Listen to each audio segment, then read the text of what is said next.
What's up, everyone? Welcome to Weekends. Anna Kasparian and Nando Vila with you. Nando, how are you doing? How's your weekend so far?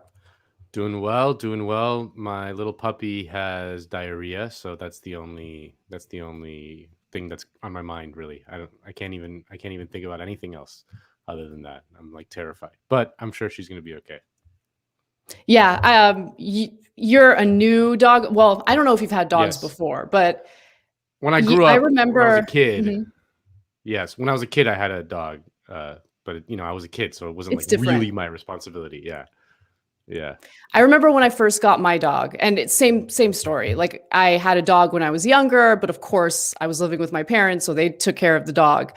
And then when I adopted Charlie, the first 2 months were the most difficult because it is all you can think about. I know it's crazy. Yeah. It sounds crazy, but you're responsible for this living thing. I can only imagine how much more stressful and difficult it is when you have your first child. Like, I can't imagine. No, I can't even imagine. I mean, I was sitting on my couch this morning cramming for this show because I procrastinate and I do it all at the last second. And I'm sitting on my couch and my dog just kind of runs. She always sits on top of me when I'm kind of and I just look down and there's just poop all over my shirt. And I'm like, oof, that's not a good sign. Nope. So that's my morning. Well, we've got a great show ahead for you guys today.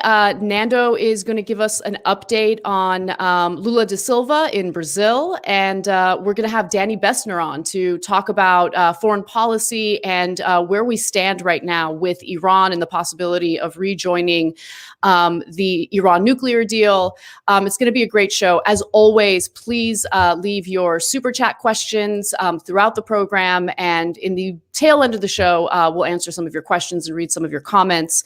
And before we get to, all of the stuff we have prepared, I just wanted to quickly bring up the latest with Governor Andrew Cuomo of New York. A lot of news has broken since we last did this show.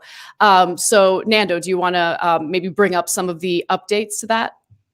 Well, yeah. I mean, it looks like it looks like everyone in the Democratic Party has turned against him. Chuck Schumer has turned against him. Gillibrand has turned against him. So the two senators from New York.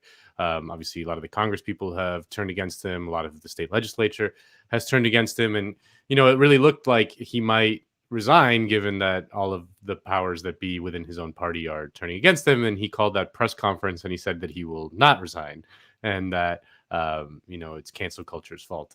And he wore this weird blanket outside the governor's mansion. So, yeah, I mean, it's going to be an interesting case study because I think when Al Franken fell and the similar thing happened in which it was just the domino effect of all the people in his party kind of turning against him, and he was like, okay, I can't survive this.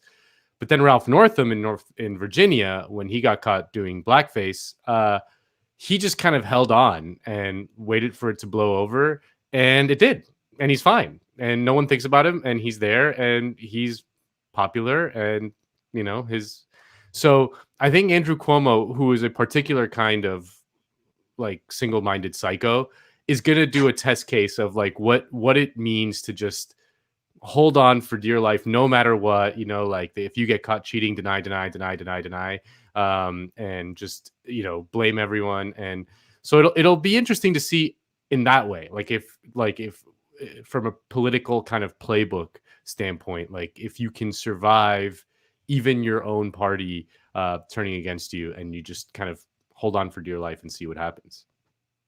Yeah, it is fascinating. But, the party has kind of turned against him. But I do see quite a few blue check marks on Twitter immediately pivoting to questioning the credibility of the women who have come forward, which I think is so fascinating because they're engaging in the type of awful, rhetoric that Democrats have been critical of when it comes from the right. So I just, there have been more women who have come forward, more former staffers who have come forward with some pretty serious and serious allegations that go beyond asking inappropriate questions at work. There's allegations of groping and actual physical sexual assault. But it is fascinating to see him try to implement this strategy that has worked over and over again. I don't know if he's going to be able to pull it off because he's dealing with not just a sexual assault and sexual harassment scandal, but he's also dealing with, not to the same extent as I would hope, but he's embroiled in the other scandal regarding the cover-up of mass deaths based on decisions that he made regarding nursing homes early on in the pandemic. So we'll see how it plays out. But I do want to also just quickly note that Gillibrand was kind of staying away from commenting on Cuomo until reporters were just kind of hounding her about it, because Gillibrand was the most vocal senator in calling for Al Franken to step down after that photo of him emerged. It was a jokey photo. It was inappropriate, but she called on him to step down. He did, and she wasn't as vociferous in response to Cuomo. So lots of interesting stuff, lots of interesting dynamics taking place right now. But we'll fill you guys in as we learn more. Yeah, no, and Nando. Absolutely. Yeah, go ahead. What do we have something to read, maybe some books to read? I mean, it is important to understand this moment in real context. The only way you can do that is to read. And so are there any book clubs that people can join, Nando? There are some book clubs, books. Check them out, right? Is that the California Raisins? That maybe they should adopt. Maybe they should come back. But you can join the Verso Book Club and get every new ebook that Verso publishes each month, as well as one or more books in the mail. All Verso Book Club members will also get 50% off everything on the website, books and merch, all that cool Verso merch, for as long as you are a subscriber. Each member tier is 50% off for your first 3 months. The reader tier is only $5 a month for every ebook published. The Comrade tier is $20 a month. And if you join in March, you'll get Silicon Values, The Future of Free Speech Under Surveillance Capitalism by Gillian C. York. Tomorrow, Sex Will Be Good Again, Women and Desire in the Age of Consent by Catherine Angel. Liberalism at Large, The World According to The Economist by Alexander Zevin, and a new edition of The Emancipated Spectator by Jacques Rancière. I think that's how you pronounce Fancy. it. I pretend like I speak French, but I really don't. I speak Spanish. That sounded perfect. I mean, it sounded really good. If it was wrong, I mean, I don't want you to be right. My friend Connor always says that Spaniards are just halfway between a Frenchman and a Mexican, and that's what we are. And I'm like, you're not exactly wrong. All right, Nando. Well, we have an international themed show today. I'm not doing a decode today, but Nando is, and he's giving us an update on what's happening in Brazil. So take it away. Yes. Because if you look around the world these days, it's kind of hard to find political hope anywhere. I mean, Bernie and Corbyn were dispatched by the last gasp of neoliberal reaction within their parties. The left in Europe is utterly out of the picture. China continues to chug along with no real internal dissent, while Africa and the Middle East are still mired in a series of bitter ethnic conflicts and no end in sight. But there are some seeds of optimism in Latin America. Last year, Bolivians rose up against their right-wing coup government through a series of general strikes that paralyzed the country and forced new elections. In Ecuador, a 36-year-old leftist named Andrés Araúz won the first round of elections handily and is poised to take power in the second round. But this week saw some big news in Latin America's largest country, Brazil. In Brazil, all eyes are turning to the 2022 presidential elections after a Supreme Court judge cleared the corruption convictions of former President Luiz Inácio Lula da Silva in a surprise decision. That's right, baby. Lula is back. Lula is back.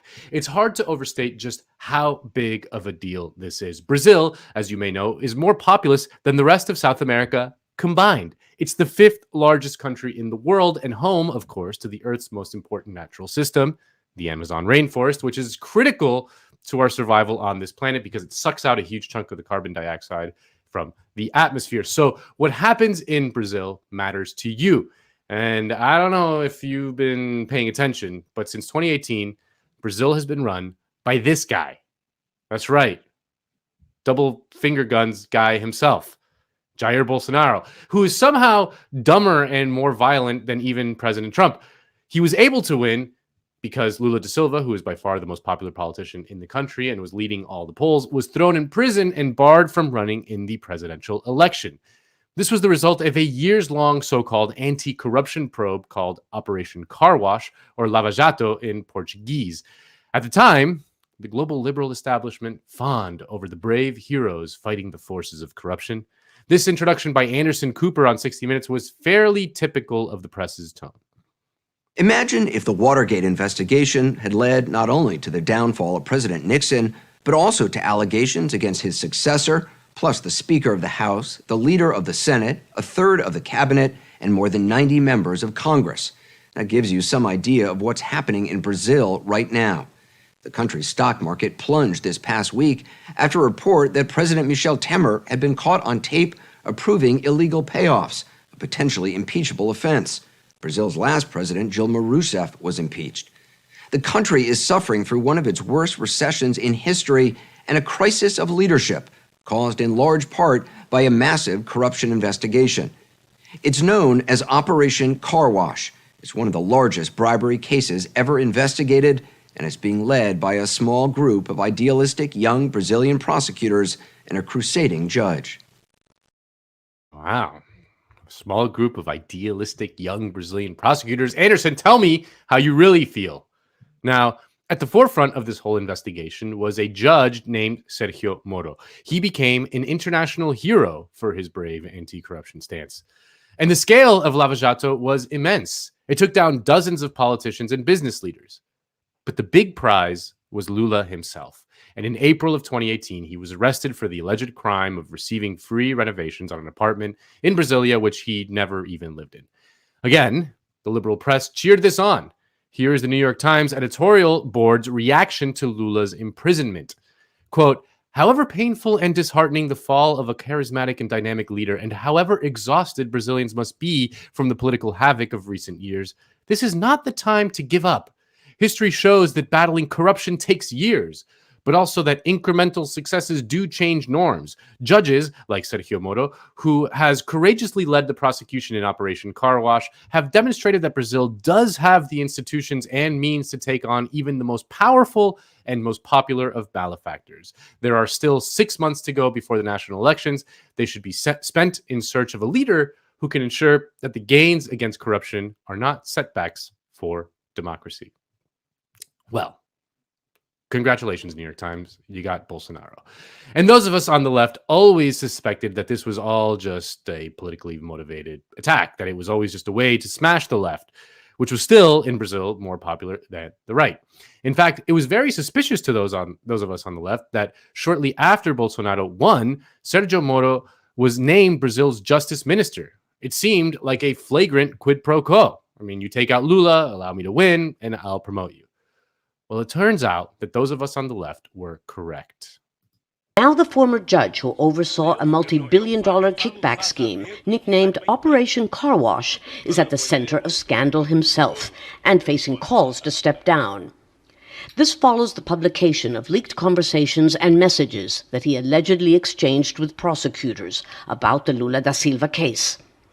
Moro is allegedly heard sharing information and advice in an attempt to ensure that Lula da Silva would be found guilty, which is illegal. We can say that, in a way, the impartiality of the judgment could have been compromised, at least at the beginning.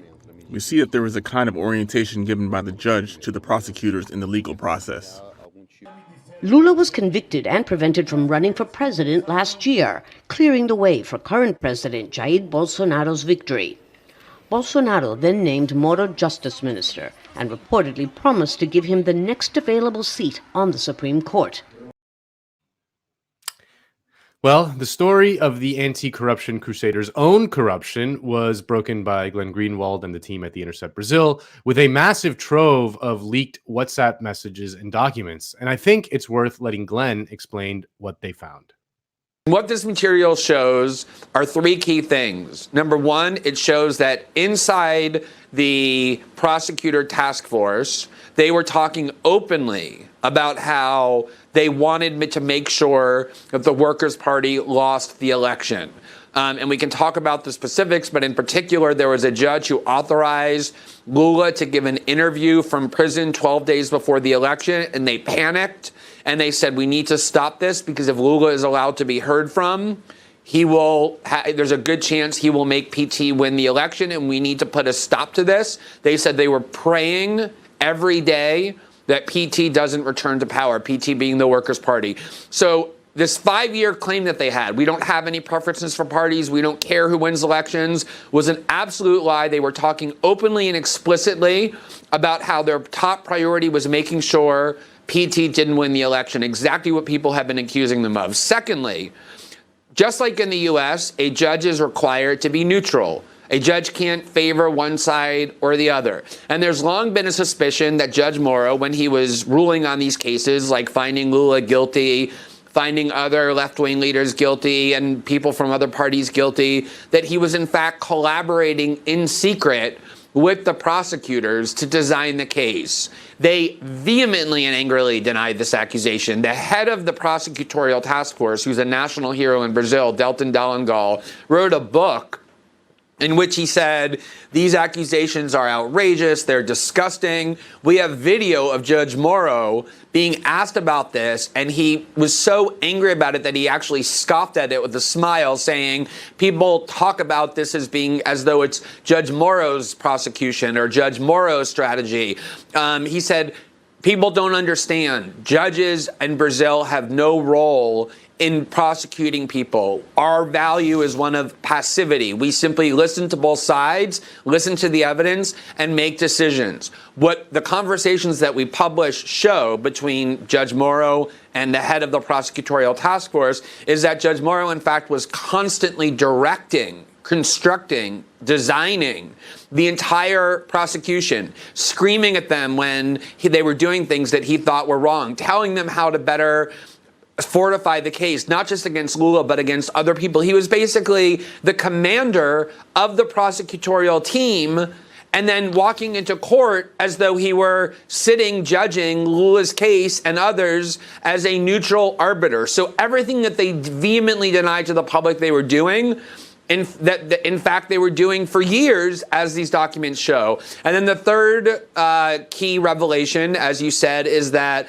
the specific case for which they prosecuted Lula, namely the charge that he had received what they call a triplex apartment in order to make it sound very glamorous, when in fact it's kind of run down and shoddy, and Lula had the capability to buy it 100,000 times over if he wanted. But the charge was he received this triplex apartment and renovations to it in exchange for helping this construction company get contracts, that they knew themselves 3 days before they indicted him that they didn't have the evidence sufficient to show his guilt or even to justify why this case belonged with them. But they just decided they were going to go forward anyway because they knew they had a judge in Judge Morrow, now Minister Morrow, single-mindedly devoted to the goal of imprisoning Lula, and not just imprisoning him, but doing so in time to make him ineligible to run for 2018's election out of fear that PT would win the elections.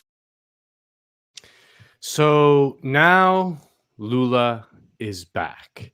Now, I think it's worth taking a step back because he's poised to challenge Bolsonaro in the next presidential elections in 2022. But I think we need to understand Lula's legacy and what he means for Brazil and Latin America. And for that, I would be remiss if I didn't turn to our dear departed brother and comrade, Michael Brooks. Let's hear Mike tell Jesse the Body Ventura just who Lula is. Lula went from being a very popular president in Brazil to a prisoner convicted on corruption charges. For those who don't know, talk about Lula's presidential legacy, Michael. Why was he so popular? Jesse, thanks for giving me this opportunity. I really appreciate it. And I think that this story does have major consequences for all of us. He lifted 40 million people out of poverty. That's the top line. 40 million Brazilians went from being in poverty to basically being somewhere in the lower middle class. He eliminated hunger that was recognized by the UN. And he also pursued, and I think that this tells kind of more of the broad story we'll get to later, he really tried to pursue a non-aligned foreign policy for Brazil. So he wasn't in any way sort of hostile to anybody, really. I mean, he was trying to synchronize a foreign policy that charted an independent course, including things like some of the pre-negotiations for what later became the Iran deal were conducted by Lula. So by the time he left office in 2010, he was internationally recognized, he had sky-high approval ratings, and that was the story of his presidency. I interviewed Jesse Ventura once, and I remember Mike and I used to always talk about how cool he was. So Lula's presidency transformed Brazil. It is one of the most successful left-wing presidencies ever.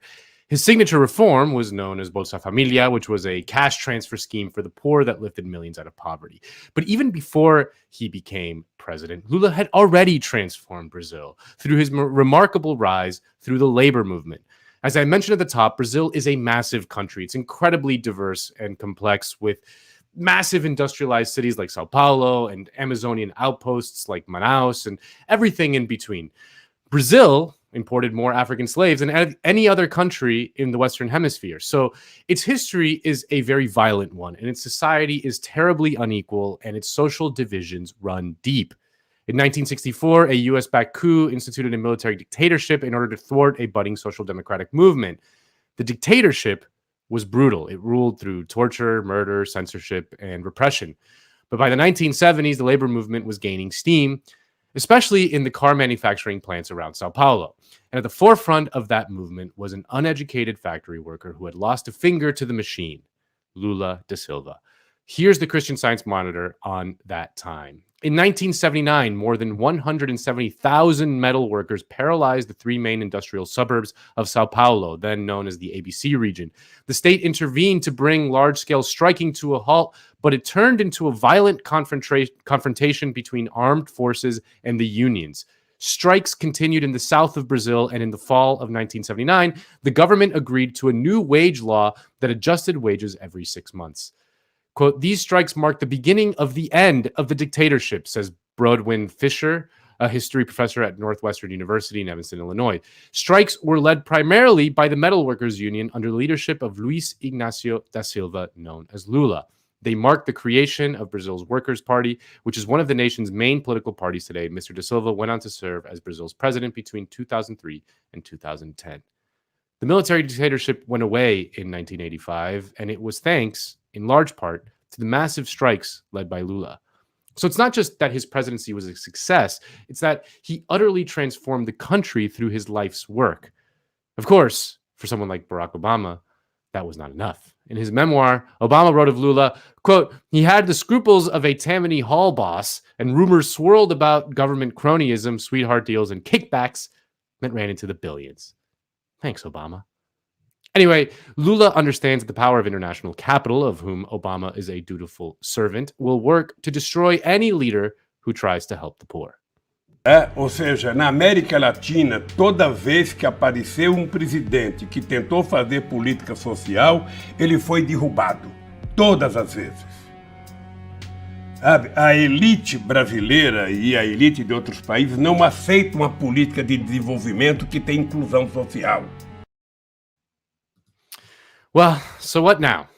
Well, everyone assumes that Lula will run again in 2022 in what will be a political cage match for the ages. ages. Bolsonaro versus Lula. Two men enter, one man leaves. I think Jesse Ventura should be the announcer. And the good news is Lula seems to have the upper hand at the moment.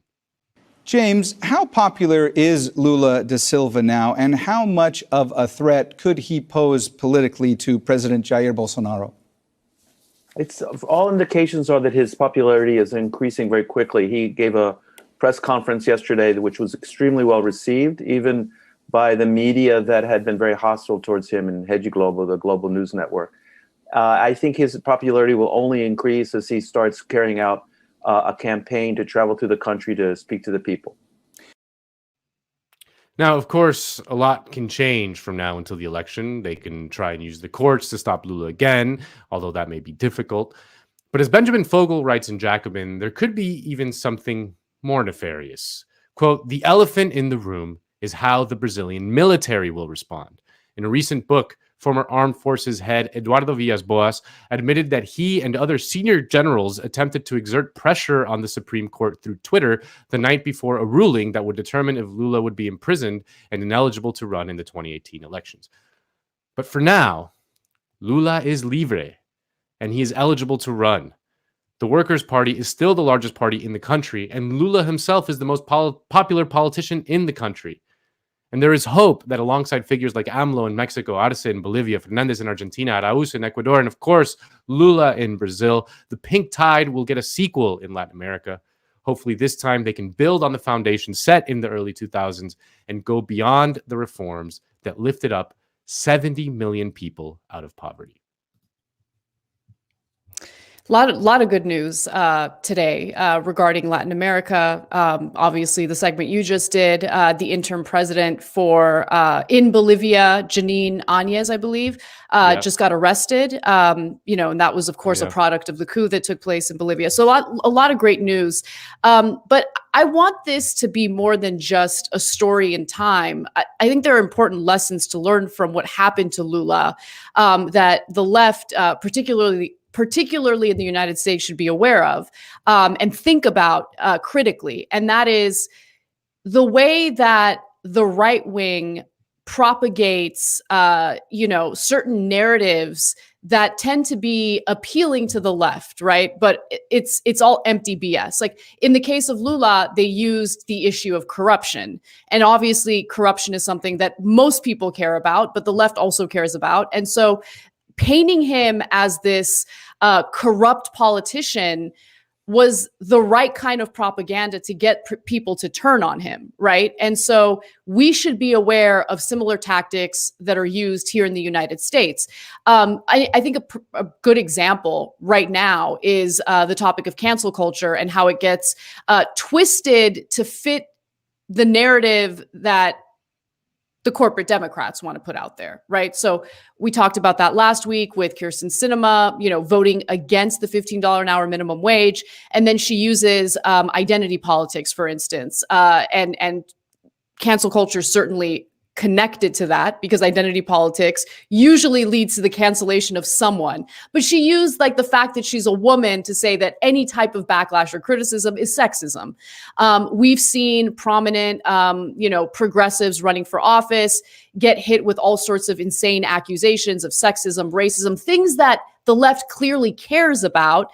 And it's just frustrating to see how easily like those narratives seep into people's consciousness and convinces them that someone who's been fighting for the working class, someone who has the right politics is actually a bad person because they've been painted in a certain way by political opponents, and I just see it happening over and over again. Yeah, I mean, there's different flavors of it, but a lot of the same things happen. I mean, if you remember Jeremy Corbyn, who we interviewed on this show, and it's just like it when you see it, just a kind, decent man, was smeared as some sort of violent anti-Semite. And that narrative kind of stuck because the media was just like telling it over and over and over and over again. And it's only a matter of time before something like that sticks.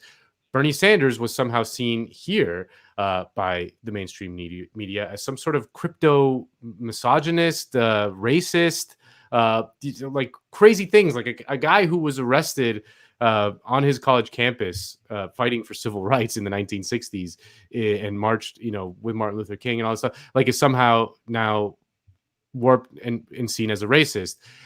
In Latin America, you see any leftist leader, whether it's Evo Morales in Bolivia or Hugo Chavez in Venezuela, seen as some sort of kind of dictatorial, authoritarian strongman. That's the narrative that comes out. And it's just like, you have to, at a certain point, you just have to see what's going on here. Like as Lula said in that clip, he's like, any politician who tries to do anything in terms of economic development for the poor will get smeared to a degree that is just perfectly consistent, you know, and often, I mean, this is especially true of liberals. They'll be like, well, you know, he had some great achievements, but you know, he did the corruption stuff, you know, and then you're like what corruption stuff, and then they can't really tell you exactly what, but it's just the narrative is out there, you know. It's like, well, yeah, you know, Bernie, but like, you know, he's got problems with race, and you're like, what problems with race, you know, like tell me one thing that he has that is like a problem, and it's like, well, you know, they don't tell you because it's just kind of the narrative is out there. So it really is. You have to be so skeptical of the mainstream media and how they cover anything on the left. I mean, this isn't to say like you don't think critically or anything like that, but like you just have to be incredibly wary of mainstream media narratives about the left. I mean, it's so consistent no matter who it is. Like Lula did everything right. I mean, this is something that Mike would talk about a lot. He did everything supposedly right. He didn't do like the Chavez stuff, right? Like he wasn't too much of a, you know, like Chavez was a troll. Like he knew how to rile up the, you know, the Western establishment. Like, you know, he like went to the United Nations and said that he smelled sulfur whenever George W. Bush walked into the room and things like that. Like he knew how to do that. And like, you know, he, like as a military man, he had a slight kind of, you know, authoritarian kind of bent to him. He had that kind of, Lula did everything right. Like he played by the rules, so to speak. And they got him anyway, you know, like, yeah, of course, they got him anyway. Course.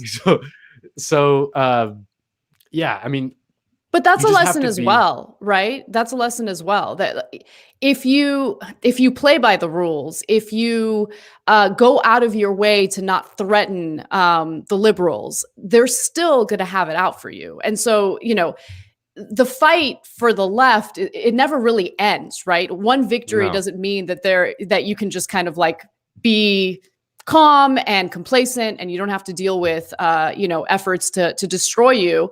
And the thing that does worry me, you touched on this a little bit, and I think that your analysis on it is right. There is a possibility of Lula facing a retrial because the judge didn't make the decision that was made because of evidence, and there is evidence, thanks to the Intercept reporting, indicating that this was a politically motivated action, right? What the judge said was, okay, well, there are jurisdictional issues considering that Lula was tried in an area where the crime didn't happen, where the alleged crime didn't happen. Right? I wish that the ruling was different. It's basically a technicality, right? Mm-hmm. Hopefully, if he does face a retrial, the reporting that's happened since he was imprisoned will finally like just clear him of any wrongdoing, because he didn't do anything wrong. It was a politically motivated prosecution. But I bring that up because I don't think that Lula's in the clear yet. Like the fight continues. So while it's good to celebrate this victory, I don't think that it's the end. I think that he's a huge threat to multinational corporations. I think he's a huge threat to business interests, and they're going to keep fighting. So it's definitely a story to keep close eyes on. And more importantly, to be incredibly critical of narratives that play out in corporate media, you know, because you just have to read the Wall Street Journal, the Guardian at this point, and the New York Times in a more skeptical light when it comes to these foreign policy issues. Yeah. No, I mean, the you know, what you mentioned about the jurisdictional issue. I mean, I've seen, you know, the media cover, you know, have like Brazilian constitutional scholars who say like, oh, well, you know, it seems very difficult that they can do it in time because of the way the courts work and things like that. I mean, it's obviously like they can make up new rules and do, like, there's not like these things aren't set in stone, and they can just make up a new rule and figure out some way to bar him from running again. I think that the damage to the credibility of the judicial system because of these revelations about Sergio Moro. I mean, it's hard to imagine a figure like him in America. There hasn't ever really been a figure like him, like this kind of crusading judge who became such a hero around the world. I mean, when I was researching the segment, he was invited to international conferences, to universities around, very prestigious universities around the world to talk about like leadership and things like that. Like there isn't quite a figure like that we can understand here in the United States. And his fall from grace is so dramatic, and that the whole system is so dramatic. And it's just so obvious to even, like, as the guy in the clip said, that even Globo was like, which is highly, very anti PT, was like, well, Lula made some good points in that speech. Like, it's just, it would be hard to see, it would be hard to imagine them being able to muster the energy to do that again in the same way.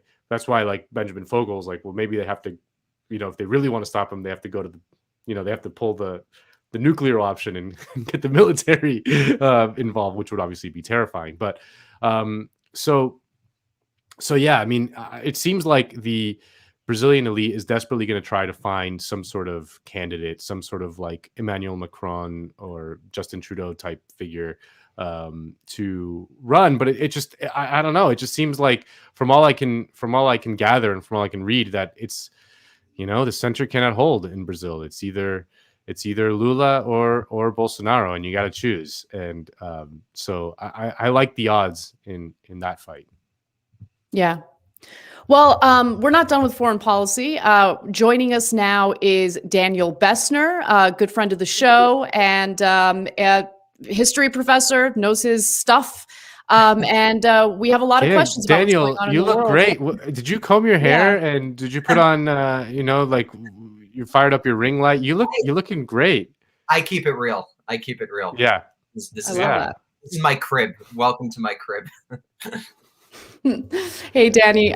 So let's start off by discussing the latest with Iran, because one of Joe Biden's campaign promises was that he would re-enter the JCPOA or the Iran nuclear deal. And now it appears that he's certainly taking his time. And the media narratives that I've come across try to push this idea that it's just a lot more complicated than we realize to re-enter that nuclear deal. So what are your thoughts about where the United States stands right now on that issue? Yeah, it's a really good question. And I think that it's indicative of the larger thrust of Biden's foreign policy, which is essentially a return to the status quo sometime in the Obama administration.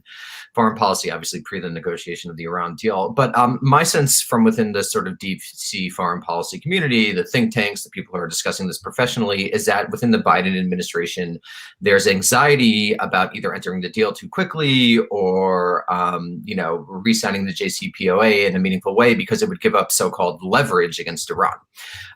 So again, the purpose, the thing to take away from here, this is that I think the general geostrategic perspective of the U.S. and the broader Middle East, Near East, whatever you want to call it, is basically unchanged and has been unchanged for decades. So whereas Obama wanted to do some sort of normalization to the end of Iran's nuclear program, Biden is most concerned with ensuring some sort of Saudi or Israeli hegemony in the region and doesn't want to give up any so-called leverage against Iran. And it'll be interesting to see what happens with the future of sanctions. But again, I think it's disappointing, if not surprising, that a Biden campaign that did promise to enter the deal and made significant overtures toward removing itself from the Middle East is probably not going to do that. And I think this raises larger questions, generally speaking, about an administration that I don't want to oversell it, but there has been, a change since Obama that is going to be more progressive, whatever that means, in terms of moving a domestic policy agenda. We might not get Medicare for all, but there'll be, the recovery bill, or the COVID bill rather, is, significantly more than the Recovery Act of the early Obama administration. That we might get moves in a progressive direction on domestic policy, but foreign policy is going to be relatively status quo. And you saw that today with, Biden basically saying that he's not going to do anything with regard to the defense budget. And I think this raises really interesting questions for the American left for a variety of reasons that we could talk about, but I'll stop now. But it's a really interesting moment. Yeah, the Biden, there was rumors that maybe they were going to touch the defense budget a little bit, maybe like a slight haircut, maybe like a symbolic, which would be, I remember when Obama tried to not reduce the defense budget, just reduce the rate of increase in the defense budget. And there was already like the pushback to that was like already, tremendous. And then Biden saying that, the Khashoggi thing, we know that MBS did it, but we're just really mad at him and we're not going to do anything. But I want to continue to talk about Iran for 1 second. Like taking a step back, why does Iran drive these people crazy so much? Like, what is it about Iran, this like country, in the Middle East? Like what drives these people fucking crazy? Why? And I sorry, I meant psycho. I don't mean like psychotic. I mean like psychosocial. I think it has a lot to do with the betrayal of the United States. So of course, the United States famously overthrew Mohammad Mossadegh with that very much the help of the UK. People need to know that it was really a UK-US operation. In 1953, they overthrew this democratically elected government of Mohammad Mossadegh, someone on the socialist left, and installed the Shah. And of course, the Shah ruled very brutally. And we're all in LA. We have a lot of Shah supporters here, but there was actually a recent interesting exhibit at LACMA about sort of Iranian art depicting awful life under the Shah. So the Shah ruled brutally for a long time until the Ayatollah Khomeini returned from exile in the Iranian Revolution of 78, 79, which of course was capped by the, as depicted in Argo, or at least partially depicted in Argo, by the hostage crisis, where hundreds of civilians working at the U.S. Embassy were taken hostage, and I think they were in captivity for about 444 days. I believe that's what it is. They were let out in the early Reagan administration, I think the first week or second week, I forget the exact date. And that was really just a figure in the eye of the United States, and a broader shift, I would say, in the politics of the Middle East, again, broadly speaking, from the Arab nationalism of the 40s, 50s, 60s, and early 70s to the sort of Islamic-infused politics of the 70s, 80s, 90s. And 2000s. And so Iran essentially became an important symbol in U.S. thinking, and particularly among the foreign policy elite, because it basically, in the late 1970s until recently was remembered as one of the worst times in post-war history. The Iranian government, the Ayatollah's government, was like jabbing its finger in the eyes of the United States. And that just angered a lot of Americans who thought that they shouldn't basically have any criticism of them, especially in what had been a client state for so long. And I think really that's the source of the U.S.-Iranian tension. This sort They're of still mad about that. It's kind of like when you do something bad and you're like, come on, man. You're still mad about that? They're still mad about that. And then you have like more recent things that happened during the War on Terror. But I think like the original sin goes back to the 1970s. And I think that's really it. And then coupled with that, you have the geostrategic logic of the United States supports Saudi for various reasons, mostly because it gives oil to our allies and provides a sort of entry point into the Middle East. And of course, Israel also provides an entry point. And Israel and Saudi Arabia are very Iranian, and so it supports the whole general geostrategic logic and the reason. But from any so-called objective perspective, Iran is really not that important to the United States. The Middle East in general really isn't not that important to the United States any longer. And the United States has done an enormous amount of damage to that country for essentially no significant reason, in my opinion. Yeah, I mean, I think that's why now we're seeing that pivot to Asia, which we can talk about in a minute. But I'm not done with Iran yet. I actually have just a question about, the influence of Israel on the Biden administration and its policy on Iran, because, Benjamin Netanyahu famously or notoriously was against the Iran nuclear deal. At the same time, of course, he would simultaneously fearmonger about Iran and how much of a threat it really serves to Israel. So, it seems to be conflicting that on one hand, you have this Iran nuclear deal, which was a really great deal when it comes to, stopping any or preventing the development of any nuclear weapons within Iran. This was a multi-country agreement with oversight and checks to ensure that they were actually following through with it. Iran continued to follow through with the Iran nuclear deal even after Trump had pulled out of it. So what is it about Netanyahu why does Netanyahu think that the Iran nuclear deal is an awful deal? And what exactly does the Israeli government want the United States to do in response to Iran? That's two really good questions. I would say a couple of things. I think Netanyahu, like, genuinely deeply in his soul believes that the Jews are always under attack. His father was a very famous historian of the Spanish Inquisition, and he's a post-Holocaust Jew growing up in Israel, the Zionist state, which is based on ethnicity. So there's just like an ideological thing there, where that he thinks, like, in the wake of the Holocaust, the Jews are always under attack, and Iran is just the latest instantiation of Amalek, this sort of biblical image that recurs throughout Jewish nationalist thought and Jewish thought in general over the last 2,000 years. So there's that just like deeply personal thing that no facts and logic aren't going to change. But from the geostrategic perspective, essentially he wants Israel to be allowed to do what it wants in the West Bank. In particular, he wants it to expand in the West Bank, and he doesn't want the so-called Muslim street, not Arab street, obviously, because Iranians are not ethnically Arab, but he doesn't want, like, the Muslim street to be ginned up against Israel.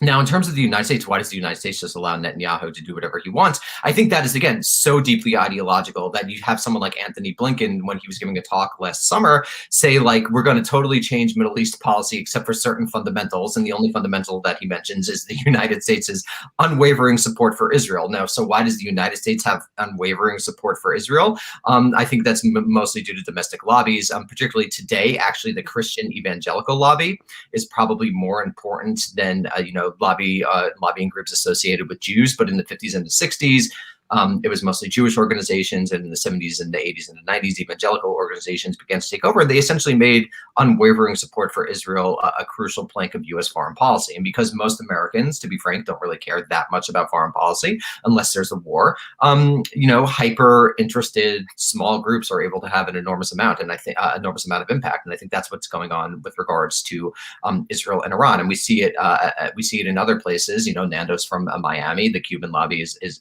very influential. And there are other ethnic lobbies that are very important. They have been since the late 19th century. And this is just an element and a dynamic elements of American politics that hasn't gone away and is here to stay. So I think those are the major reasons. And of course, Netanyahu, who spent significant amount of time in the States, I think he actually went to Long Beach High School in New York, which is right near where I'm from. I'm not sure if he graduated from there, but I'm pretty sure he went there. Also has, deep connections within the Washington foreign policy community. He's been in power for a really long time. He is going back in power to the 90s. And so there's lots of connections there, and there's lots of institutional inertia that supports exactly what the United States is doing vis-a-vis Iran and vis-a-vis Israel. It sounds like to me that you're blaming the problems in the Middle East on Spain. On Spaniards. That's all I heard from that answer. It's probably right.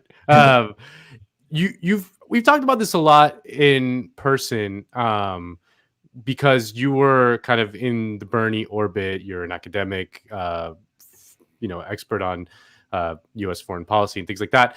But one of the things you always talk about is how little we know about the national security state. It's kind of like the ocean floor, which we think we would know everything about it, but we actually know very little about it.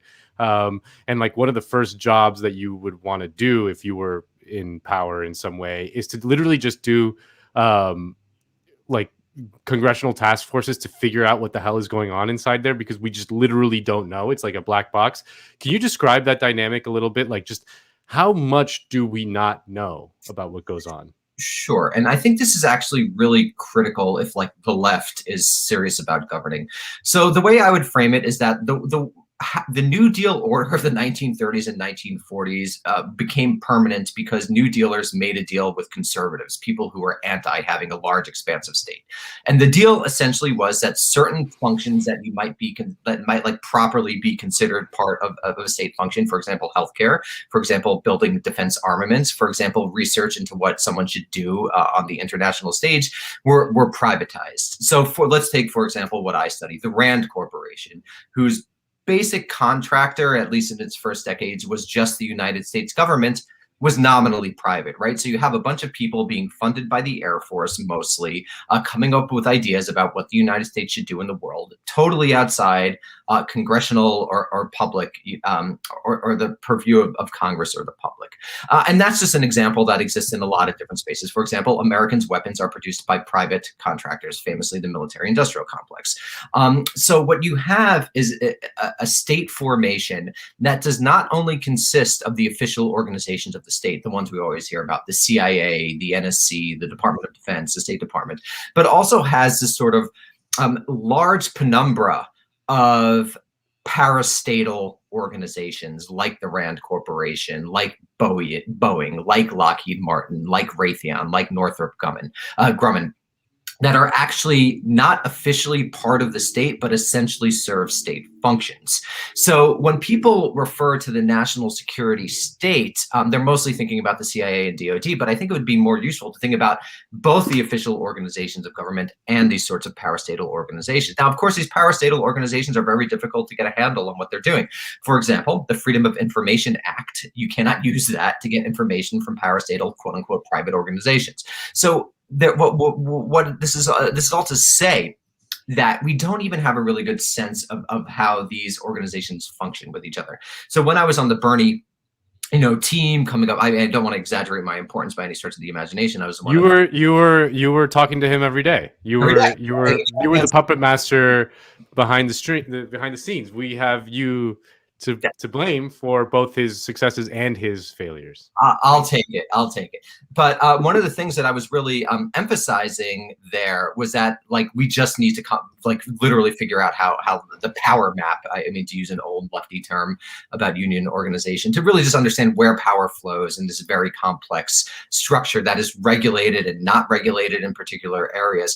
So I think this is one of the major problems, right? It's such a complex bureaucratic structure. So you have this large thing. And then there's another problem, which is that foreign policy making, while at the same time as you had this kind of ever expanding national security state, has at one and the same time been further concentrated in the White House, where it's literally the State Department has less influence on foreign policy than the National Security Council.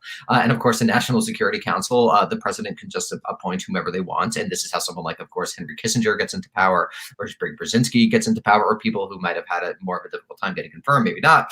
But so you have this sort of concentration of power around the individual of the president at the same time that you have this ever-expanding national security state. So this creates a lot of very difficult power flows that are very difficult to get a handle on, particularly when, as in the past, and this will probably make people angry, but in the past, the left wing, and particularly grassroots left anti-war movements, have not been particularly successful in achieving any of their goals. So whereas you can say if you want to push Medicare for all, you could organize, and obviously there's lots of problems about organization in the political economy of 2021, but you could organize people around a shared set of interests to push a particular agenda. But when this has happened, and it has almost always happened around when American soldiers are dying in war, it actually hasn't proven that effective in stopping these sorts of things. So you have this big problem where you have this incredibly complex state, the centralization of power in the White House, grassroots movements that have not been particularly effective, and I might add a military that, since the war on terror was declared in 2001, has become an ever more influential foreign policy maker, and the military, of course, not elected, blah, blah, blah. You all know the story. So we're in a very difficult position when we're speaking on the left about how to actually influence things. And when Bernie would have entered office, one of the things that I wanted him to do, or whomever he appointed, was just to create a series of task forces to get a better sense of how power actually works in the United States. And let me just take one more example, then we'll stop ranting. Think about the nuclear football, right? Everyone heard about the nuclear football, yes, carrying around that. In actuality, there's a number of choke points throughout the American system where people, individuals, have the ability to make a nuclear war, right? And we're not quite even sure where those chokeholds are. And that's something of world-ending capacity. And so this is a problem, I would say, in modernity, when you have these ever-expanding states with very little democratic control, which is what the US state is, a gigantic state that's both private and public, and almost no congressional or public oversight. Jesus. Well, I'm curious about how that concentration of power was impacted after 9/11 as well, because following 9/11, there was that 9/11 commission, and it was touted as this bipartisan commission. And, they're super unbiased. They're just trying to find ways to ensure that we protect national security moving forward. And really, the only thing that came out of it was something pretty awful, which was the creation of the Director of National Intelligence within the executive branch. And that person actually has quite a bit more power than any other national security agency in our federal government. Can you talk about how that further concentrated power within the executive branch and, perpetuated more of the problem that you were just talking about? Sure. So one of the big criticisms after 9/11 was so-called stovepiping, which is that there were lots of different intelligence bureaus, and there still are lots of intelligence bureaus in various elements of the American state. So the Army has one, the CIA has one, the Navy has one, the State Department has some sort of intelligence gathering capabilities. And so these organizations weren't talking to each other, right? And so one of the reasons that 9/11 happened, or so the argument went, was that there wasn't enough centralization of power, or at least oversight of this large intelligence bureaucracy. So you have the creation of a position that is supposed to oversee these. But again, as Anna, I think you're saying, I think the story is really just that. It's just contributed to this ever increasing centralization of power in the White House, which has essentially occurred since the passage of the National Security Act in 1947, and which, as I think you rightly implied, really took off after 2001, when Congress, which famously hasn't declared war since June 1942, basically abandoned all of its constitutional responsibilities with the AU and the authorization to use military force, which had, and things like the Patriot Act as well, which essentially gave the president the executive carte blanche to do whatever they want. And so I think this might have to do with just the fundamental institutional problem of the United States, is that whether or not it was intended to be this way, the president has, over the accretion of history, essentially become a king in a number of specific areas where they're able to essentially do whatever they want. And this was not really a left or right thing. It's sort of like just happened for a variety of reasons. But this is a situation that we find ourselves in today. So the president does have an enormous amount of power. But the thing that's mitigating against the president using that power effectively, for example, if Bernie would have gone in, is again this incredibly complex state structure. So I think the creation of the central intelligence position was just one of those aspects where now the president receives these daily briefings about how the world is about to be destroyed, and they're able, and these directors of intelligence are able to just influence the president directly, further concentrating essentially power in the hand of an individual. So I think it's just part of that larger story. Speaking of kings, what are your thoughts on Meghan Markle? No, I'm kidding. Don't answer that. But no, I'm seriously. I started thinking while you were answering that and mentioning the king that, you know, the sort of unwinding of the British Empire, in a way, kind of led to the rise of the welfare state in the UK, NHS, and things like that. And you know, we get the sense here in the United States that while we're living here, we're seeing some sort of decline. We're living through like a social decline, maybe even a social collapse. You always make the point that while that may be true, the empire is as powerful as ever, even if it's like maybe dumber than past empires, or at least more comical. But it still has like the hard power all over the world. If you're like looking into the future, do you foresee some openings for something like that, or are we just going to continue declining at home while strengthening our hard power abroad? Well, it's really interesting because I think that question points to sort of one of the big analytical questions of our era, which is that we have a nationally situated security state that is essentially run by the United States, the 750 bases, et cetera. At one and the same time, the state interacts with a genuinely international capital, which has created a globalized bourgeoisie where rich people in Delhi and New York and London and Jakarta might have more in common with each other than, you know, someone in living on the Upper West Side and someone living in the outskirts of East New York projects or something along those lines. So you have this very complex situation where you have nation states and empires and international capital existing at the same time at different levels of sovereignty. So this is a really complex situation that I can't answer your question directly because we haven't done the first steps of research, which is to understand how these things interact. So let's even take global capital, right? We all know there's global capital. However, the global capitalist system is only made possible by two things. One, American military hegemony to do things like keep sea lanes open, or, you know, something as basic as that. And two, the American dollar, which is the global denomination of currency. And even all of these attempts to sort of undermine the dollar, whether it happens in East Asia or whether it's going on in sort of Bitcoin type cryptocurrency, I don't think are going to be particularly successful because the power of the dollar is tied directly to the security power. And the United States, essentially, if it ever wanted to, and I think you might actually see it starting to want to for various domestic reasons, could really shut down any attempts to challenge it. So this is a really difficult situation that we're in. We have a decaying domestic society. I think that's pretty obvious, and still an enormously materially powerful, objectively empire.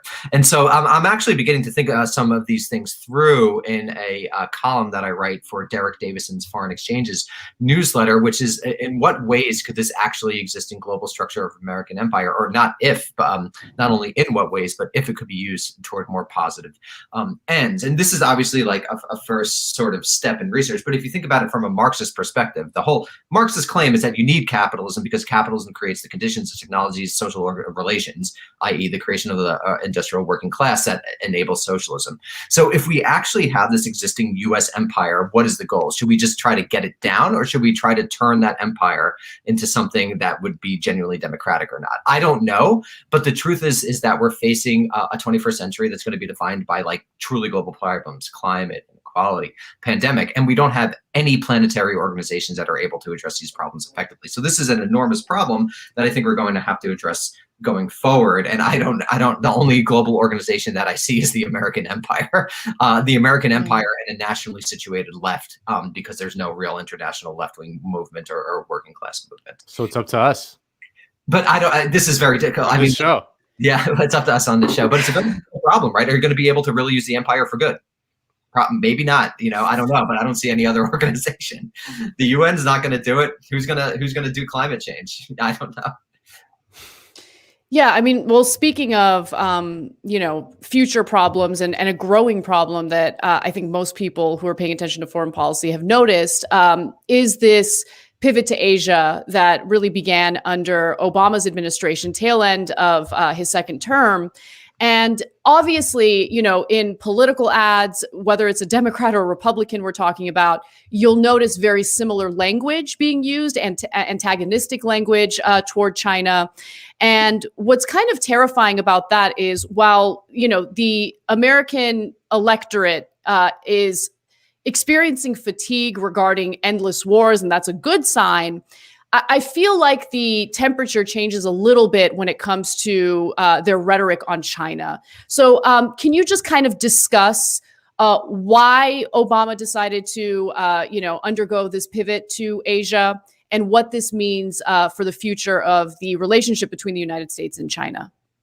Of course. So I think there are two explanations. The longer term historical explanation is that since the 1930s, American liberalism, and I would say like liberalism won, like conservatism, unless you're talking reactionary, like the Republicans and Democrats are like various stripes of capital L liberalism. So since the 1930s, American liberalism has defined itself almost by necessity in dialogue with an existential enemy. First the Nazis, then the Soviets, then like ending Holocaust in the 1990s, then Islamic terror, and now China. So there's this just long-term historical thing that you need an enemy to provide a justification for the empire, because why else are you spending this amount of money? Why else are you having 750 military bases, a more than $740 billion military budget, unless there's a true existential enemy? So in some sense, the pivot to China is just the latest sort of cycle of this need for an existential enemy. A more proximate cause is that American foreign policymakers are beginning to become concerned about basically the rise of China, a power that has been extremely powerful for thousands of years, had basically a century and a half or 2 centuries of being sort of on the lower end of the global totem pole, but has through a variety of means, essentially through authoritarian state capitalism, done an enormous amount of internal development. Of course, one thing I should say, the problem, my understanding, I'm not a China expert, but I'm close to many China experts, and my problem, a problem is some of my best friends are China experts. My uncle. a problem with my dad's wife is Chinese. There you go. A problem with this is that the PRC is to some degree still a black box, that we don't have a great sense necessarily of everything that's going on in China, the internal dynamics of Chinese society, the internal dynamics of the party itself, the state apparatus. So a lot of this is what used to be called during the Cold War Kremlinology, right? You don't have great access to information, so you're trying to figure things out. So with those caveats, but according to American foreign policymakers, China is, I would say, understandably and predictably, beginning to assert itself in its region in East Asia, and beginning also to assert itself against India to its south. And you see things like India and Pakistan lining up to balance against China, whatever. That's another topic. So American foreign policymakers see this. They also recognize that a number of the client regimes that might be too harsh in 2021, but a number of close U.S. allies, Japan, South Korea foremost among them, are becoming increasingly nervous about the expansion of Chinese hegemony in the region. And of course, the United States has many military bases sort of circling around China. So my sense is that American foreign policymakers, in my opinion, foolishly, and in my opinion, this is impossible to achieve, believe the United States is going to remain forever dominant in East Asia.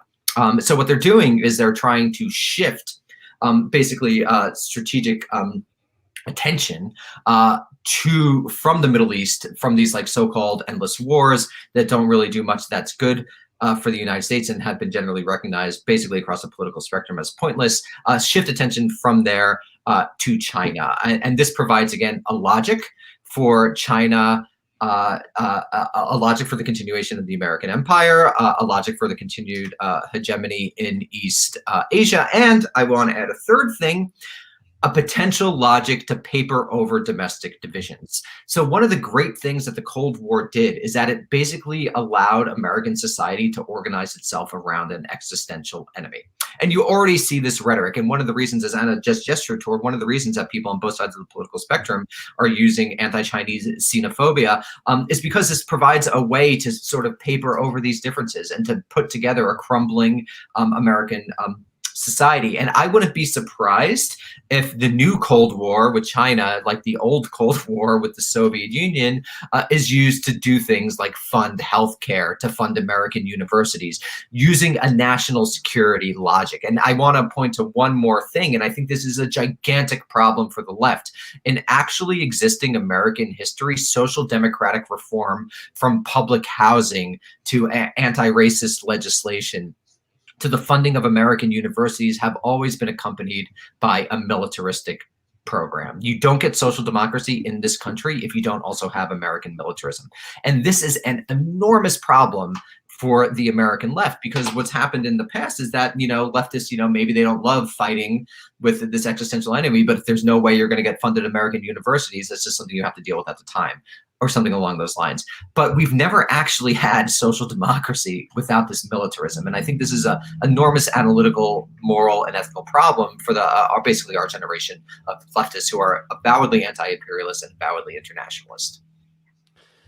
I always think about the day that China surpasses the United States in GDP is going to be like, it's going to be a weird day here. Like, people are going to, like, the people who like believe in that kind of shit in America, are going to like have a total freak out. I want to ask about, I know you're not probably a Latin Americanist, but some of your best friends may be Latin Americanists.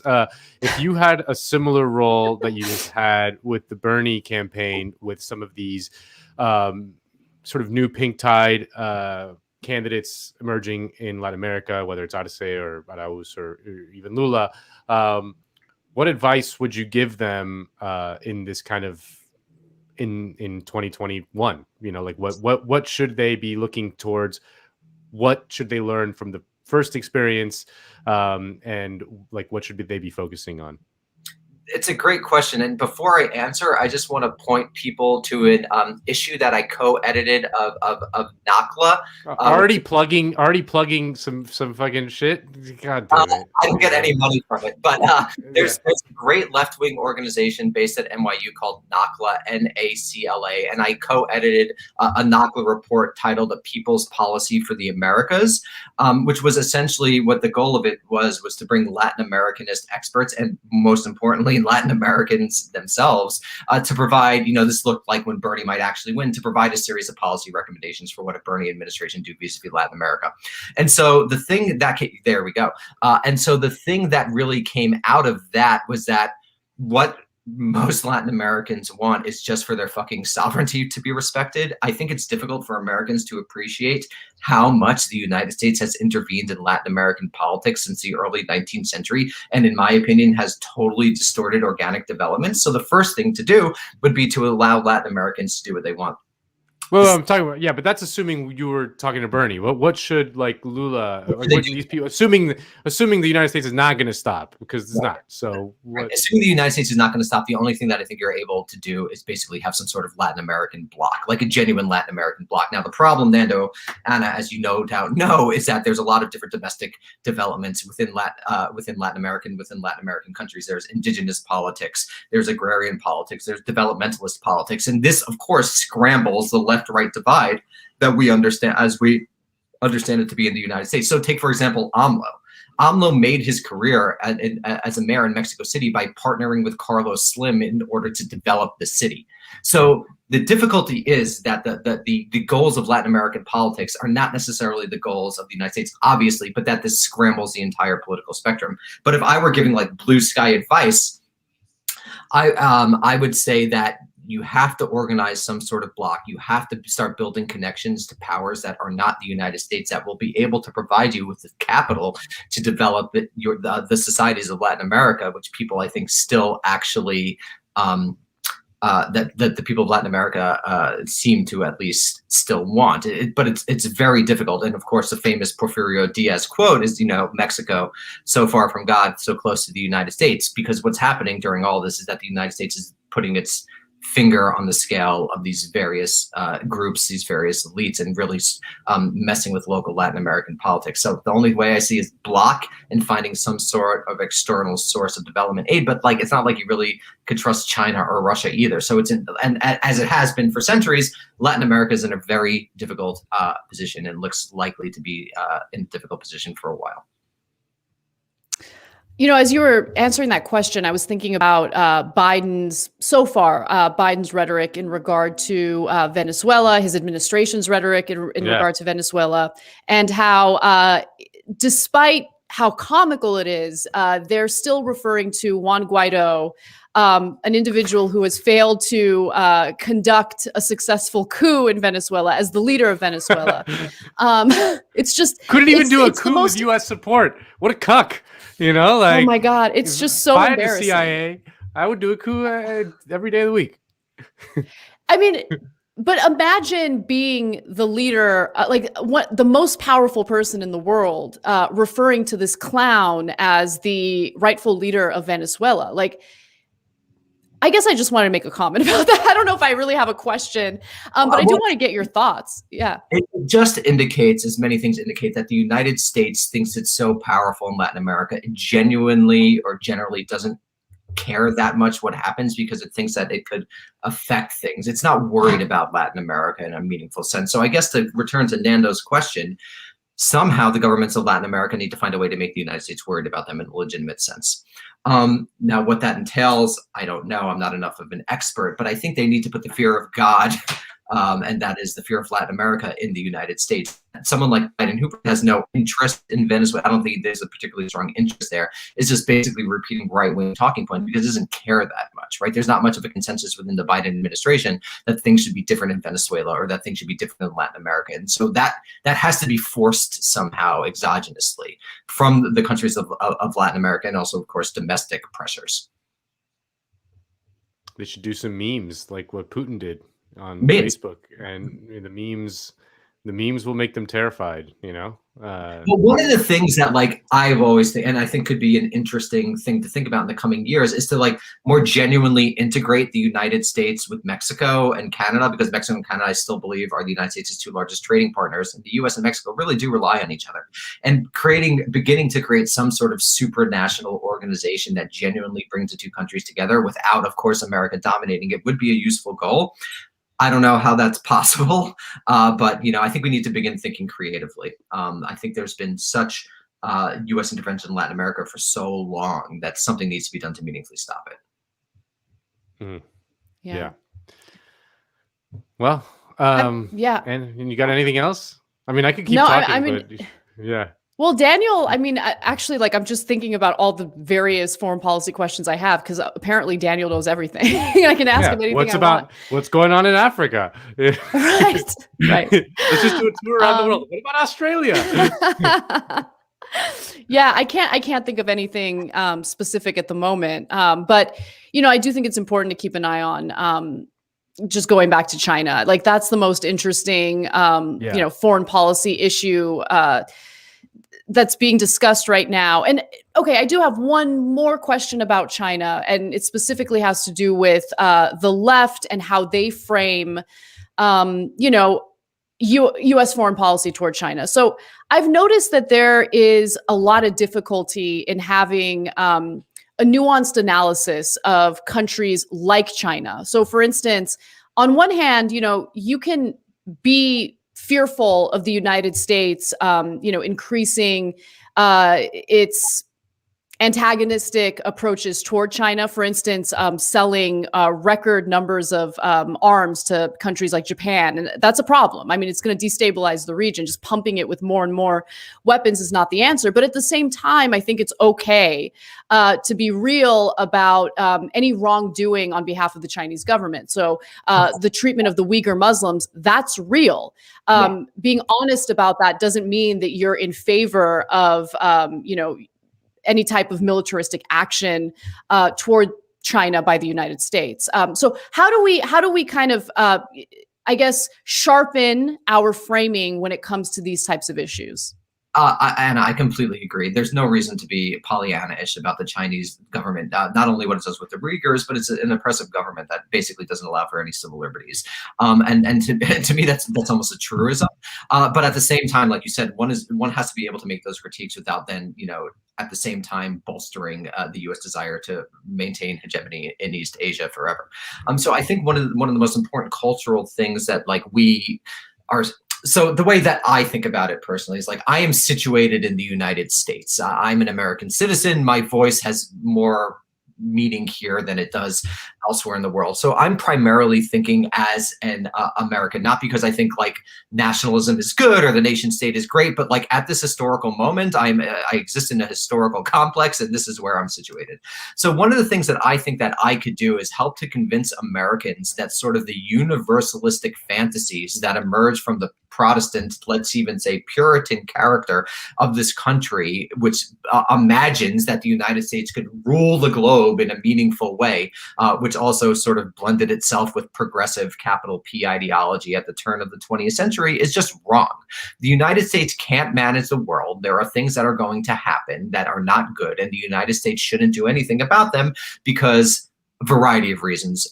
One, we've proven in the past that when we try to help, we oftentimes make things worse. But perhaps even more importantly, from my perspective, if we do have the capacity to quote unquote help, that means the American empire is still incredibly powerful. That means we have an enormous military that is able to do anything that it wants around the world. So I think what we have to do is use our voices as leftists to critique the PRC when it does awful things, while at the same time using our voice as anti-imperialists to say that the United States shouldn't do necessarily anything about these things, shouldn't remain forever dominant in the region, because that is, an imperialist policy. Now, given that doesn't mean that, leftists should be silent about the Uyghurs or shouldn't build sub-national organizations or sub-national solidarities that could be used to help oppressed populations deal with being oppressed. I mean, and just to put it, a fine point on it, we live in a gigantic country with a lot of land. Maybe the best policy for the Uyghurs would be a blanket refugee resettlement policy, when anyone who wants to flee oppression could come to the United States, be granted an annual salary, be granted land, be granted a job, and could that could be a genuine refugee policy. And that refugee policy could of course be tied so you don't get the xenophobia that's come in the past when that sort of thing, or that's never been tried, but the xenophobia that emerges from immigration, that sort of policy could be tied to a jobs program where people who are here already, American citizens, can be given jobs to help relocate and resettle the oppressed populations. I don't know if that's a necessarily good thing, but we need to think. What I'm saying is we need to think creatively, and that if anything, now that the left is not going to be in power, if anything's been shown, at least for 4 years, probably for 8, maybe even for longer, now is the time to think creatively about potential policies. So I'll just say one thing, and then I'll stop. So if we think about in the 1910s and 20s, when electricity became a municipal function, and all of these previous private groups like subways, were taken over by the local state. When that happened in the teens and the 20s, that was actually the result of 30 or 40 years of thinking about new types of schemes of governance that would be able to benefit the people. And I think as the left is out of power, it could begin thinking creatively, thinking imaginatively about new ways of approaching the world that could achieve our goals of anti-imperialism, anti-oppression, and sort of bringing more democracy to the people in a meaningful way. Because the fact of the matter is, we're not manipulating the levers of power. We're probably not going to be able to, at least on foreign policy. Domestic policy might be different. And so now is the time for creative thinking.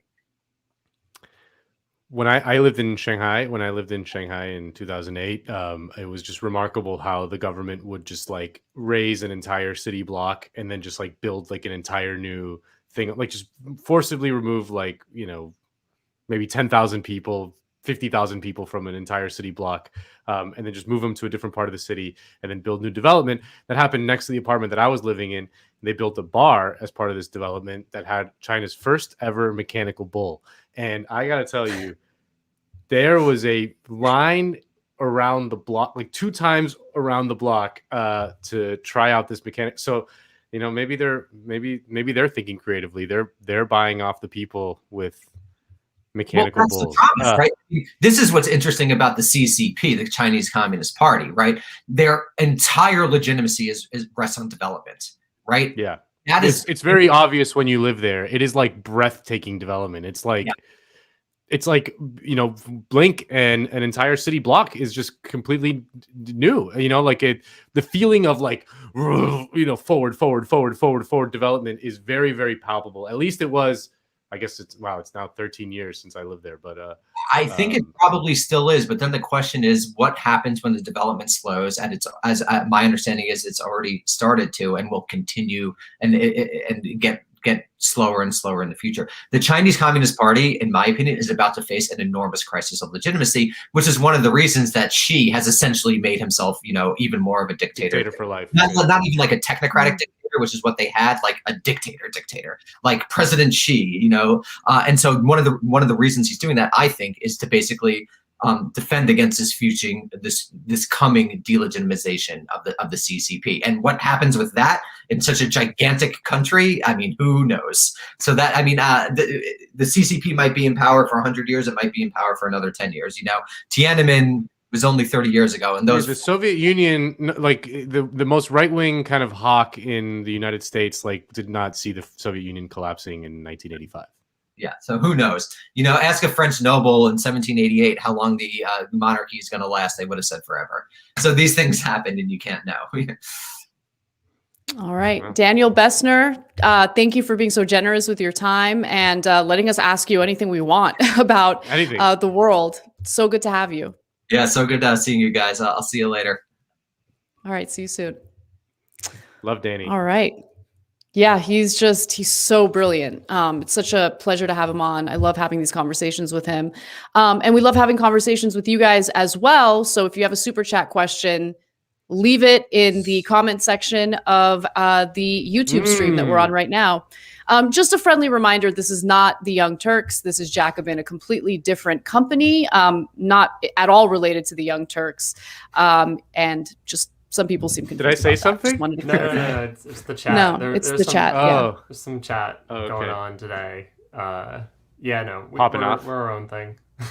Yeah. But I'm on screen because I'm the producer, because we're gonna do super chats. So like Anna just said, leave some super chats. I have a couple. Hi, Kale. You look beautiful this morning. Thank you. Do look beautiful this morning, Kale. Afternoon for you. Yeah, we're on the opposite side of the globe right now, so it's so let's just start with this one. When does Weekends get a mechanical bull?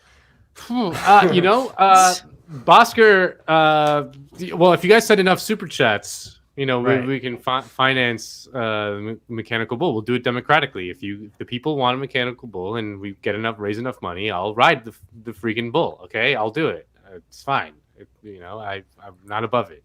Get a hashtag. I agree. Nando will ride the mechanical bull for sure. Hashtag make Nando ride the bull. Is that too long? Yeah. We need a shorter hashtag. Someone in the chat come up with a better hashtag. Yes. It's not really my forte. Okay, so couple super chats that came in earlier, and I'll get to those first, and then again, if anyone has questions, we can do that now. But Lee had said earlier, my concern for Lula is assassination. Also, Corbyn did not face down the bullies immediately. He called them out. He did call out opponents for equating criticism of Israel with anti-Semitism, right? Yeah, I think your timeline's right, and Corbyn did push back pretty clearly on a number of occasions that any kind of criticism for either Netanyahu and the regime in power in Israel or their actions towards the Palestinians in either Gaza or the West Bank, any criticism of that is not at all predicated on being anti-Semitic or thinking that there's something wrong with Jewish people or Jewishness. It's entirely geopolitical. It's entirely about the fact that there's a humanitarian crisis in this part of the world that is actively being created. It's not just a fluke, it's actively being created by the government in Israel. So, yeah. Yeah, I mean, I don't know that, people sometimes say like Corbyn should have been more aggressive or something, and maybe like, doing like the inquiries and stuff, like, well, we're going to do like a study and see if like Labor has a anti-Semitism problem. Like even just kind of doing the study itself is like kind of in a way, an admission of something. But I also don't know that even if he would have been like, ripped off his shirt and been like, you fucking bitches, like, no, I don't know that it would have. I don't know that it would have. Come on. I can imagine Corbyn doing it. I mean, he would have liked it. Yeah. Yes, of course, we would have liked it, but I don't know if like it would have. I don't know that it would have made a huge difference. I mean, I don't know. I guess I'm much more forgiving to Bernie and Corbyn maybe than I should be, but I just can't help myself. I'm sorry. I think the best defense is an offense, right? Like, just something to think about. I agree with you. Like, suggesting the study is a terrible idea because it's almost like an admission of guilt, and it's unnecessary. There's something to be said about, as stupid as Trump was, there's something to be said about his unwillingness to cave into any type of pressure, right? Any type of pressure to change his rhetoric, to admit guilt in any area. Like there was just and the right wing is really good at playing offense.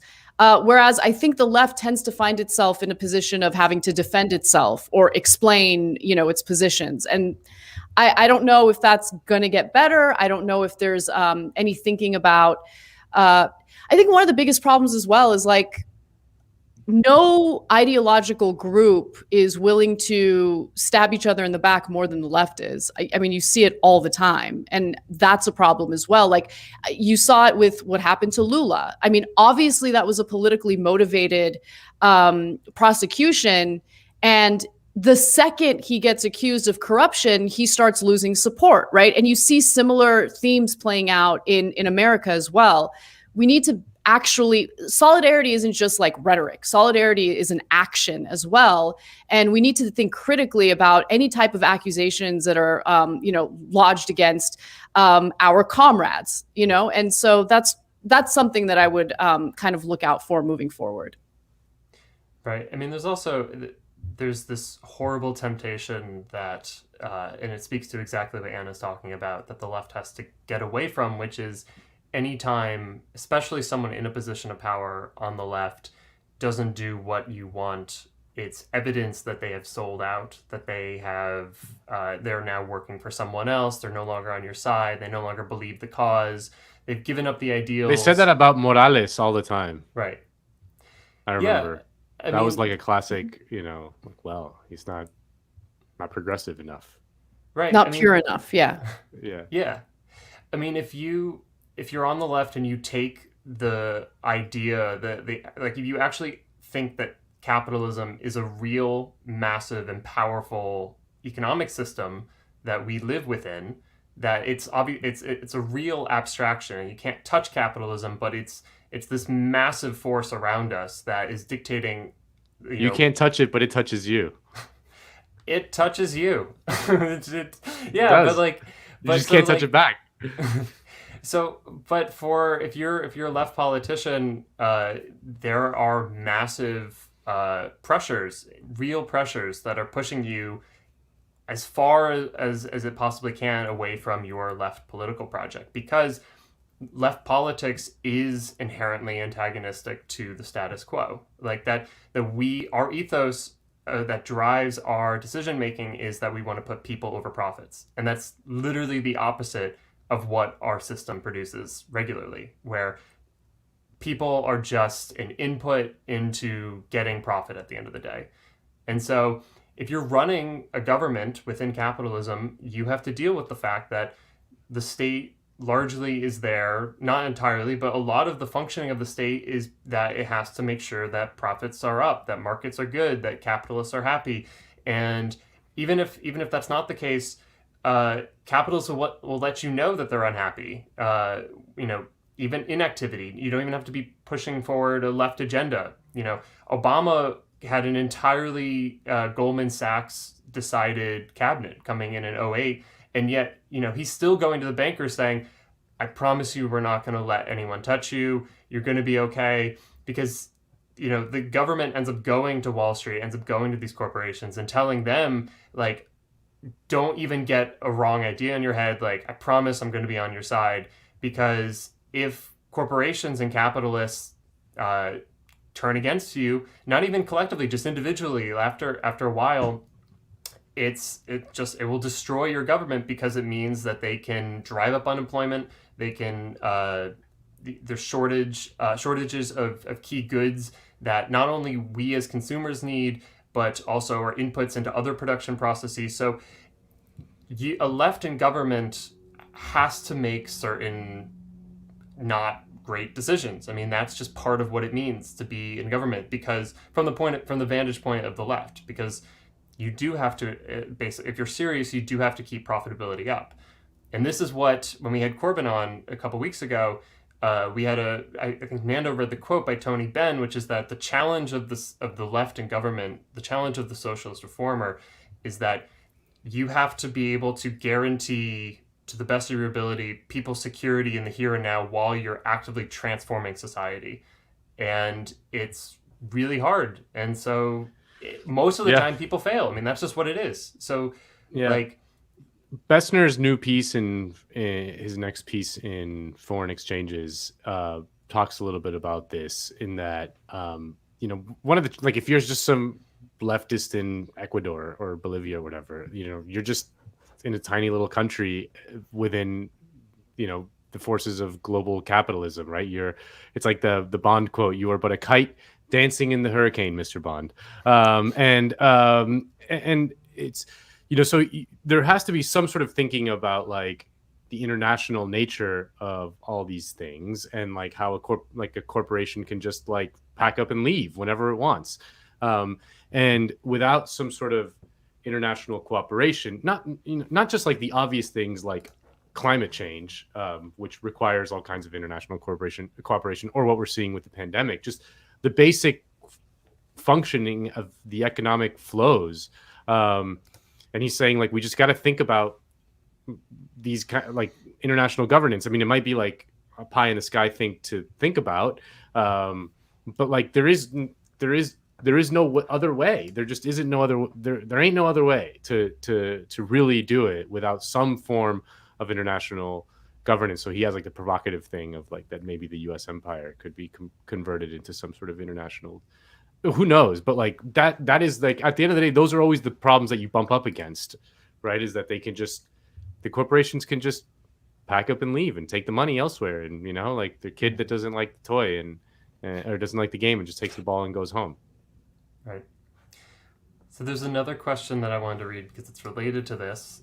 LJ asks us, are there applied lefty paradigms and movements in international development and relations for bottom-up community-based development against our own U.S. hegemonic influence, referring to NGO culture and violent interventions. It's extremely wordy. I understand what you're trying to ask us.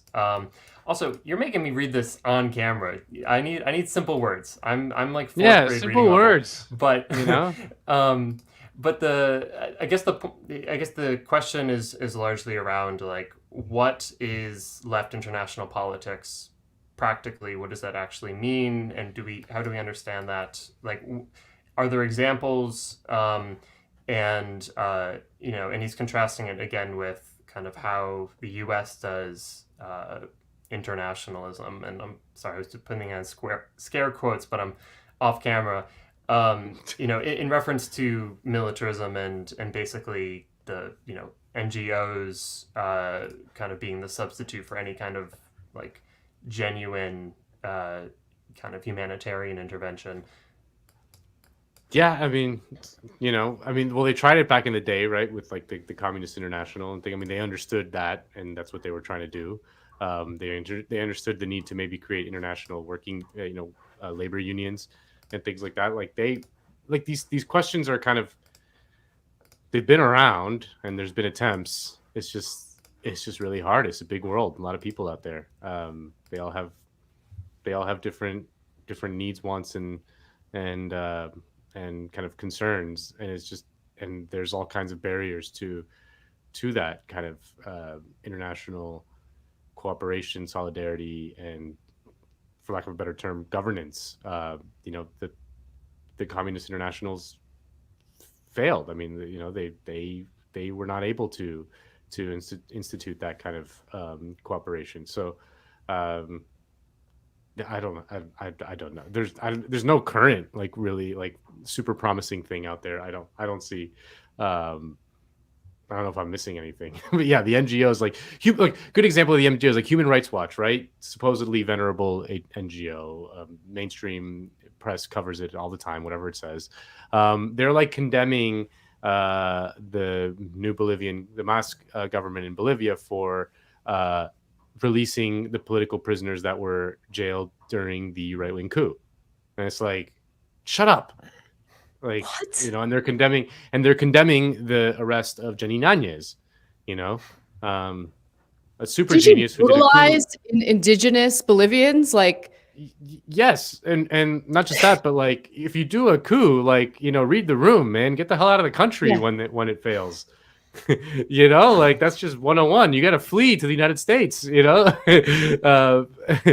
the Shah, when there was this, with the Shah of Iran, there was this whole movement to help him out and give him safe haven in New York and stuff. You got to get the hell out, bro. They're gonna come after you. They're not happy. I like your advice for fleeing dictators. Listen, fellow, when you have a CIA-backed coup, call your handlers up at the CIA. Tell them to pay it back. Shuffle you out of there in some clandestine, in the middle of the night. Yeah, but you don't want to stick around. It's a bad idea. You're probably gonna get arrested. I mean, I think what Danny Bessner said a moment ago, I think largely I agree with, and I think he's right that for the left, when we're thinking about, not in the most abstract sense, but more concretely, what can the left do? I think it is largely national. There's one thing he said that I would quibble with a little bit, because he was saying, I think at one point he said something like, the expansion of social democracy in the U.S. has always come with U.S. militarism, and I know what he's saying. I think he's largely speaking about universities and certain research and development. That a lot of the research and development that the World War II effort, right, brought a lot of kind of supercharged a lot of the FDR's kind of taking over of the economy. Right. I mean, but it's also, but there's nothing, I don't think there's anything that says industrial activity and shit like that. Right. Yeah. I just don't think there's anything that says social democracy needs militarism, that they have to be one and one. And that I actually think the history if you look more broadly around the world, I think the history is that they're more often in tension with one another because running an empire is extremely expensive for the state. And so when you're now piling on all these other things that the state is now responsible for, when it comes to things like healthcare, education, retirement, childcare, transportation, certain utilities, energy, it really is a guns or butter thing. And so, and that's, I mean, the best example is, of course, in Britain, where like it's not the same day, but you get the NHS at the same moment that you get the collapse of the British Empire. That was my point, Kale. You stole it. I already said that on the show. It's good to repeat. I'm just making sure people heard it the first time. I'm just kidding. I'm just kidding. By Nando Vila, by Cale Brooks. I came up with that. There's a wholly original point that I came up with. No one has ever said that. You stole it from me, and I stole it from someone. So that's a lie. It's so weird when people get like precious about like left political ideas. Like the point is that you want everyone to agree with. I mean, as many people as possible to every agree single with your left ideas. idea I've ever had is wholly original from my brain. Yeah. I've not read a single text. I have not read a single book. Yeah. Those are all little port keys to get into secret passageways in my house. I just think it's like the outstanding degeneracy of the left being stuck in academia, that like there's this is my territory of thought, and it's like, no, you want It's so other dumb. people to agree. Yeah, exactly. Nando, how much for a guitar solo? It's a super chat. I don't get out of bed in the morning for less than $5,000. All right. Which is what that's I don't think we pay you that. Guitar who solo, knows I don't know. No money for the guitar solo. I'll maybe I'll do it. I don't know. It's just, what do you want? What do you guys want from me? What is there any particular solo? I want a guitar solos. They're pretty clear. Is there any about particular one? Anna will always, my favorite thing that Anna does is she'll text me usually like, it seems like a time where she might be like exercising or something, and then she'll text me and be like, Yes. and be like, hey, just what's up? Quick question. Do you know the guitar solo for Creedence Clearwater Revival? Heard it through the grapevine? I was like, well, no, like not the, like I could. Well, I don't know, maybe. It's like this has happened more than 5 times, and it's amazing. I know, and I love it. It just always warms my heart.